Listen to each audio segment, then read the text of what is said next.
جامعة في ماليزيا قدرت توصل 153 على العالم وتتصدر المركز الأول في التخصصات الهندسية على مستوى ماليزيا كلها. جامعة بمستوى عالمي ورسومها مناسبة جدا للطلاب الدوليين. أحب أقول لك إن الجامعة دي هي UTM. في UTM هتاخد تعليم جامعي بمستوى عالمي، وفي نفس الوقت هتكون في مجتمع طلابي متنوع هيفتح لك الفرص لتجارب جديدة. يعني مثلا طلاب UTM بيشاركوا في مسابقات عالمية زي الروبوكون وبيحققوا فيها مراكز عالية جدا. كمان في 2025 فريق من طلاب الجامعة اتأهل لمسابقة ايريك اللي موجودة في الولايات المتحدة، وفي المسابقة دي طلاب UTM قدموا مشروعهم لتصميم صاروخ.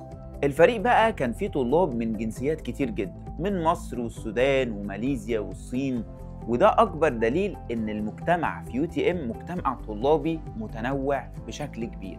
نيجي بقى للأسعار. في UTM متوسط الأسعار هو 4000 دولار سنويا، وده رقم قليل جدا مقارنة بمستوى التعليم اللي بتقدمه الجامعة للطلاب. اللي يخلي قرارك أسهل بقى إن أنت تختار UTM هو شراكتها القوية مع بايونير.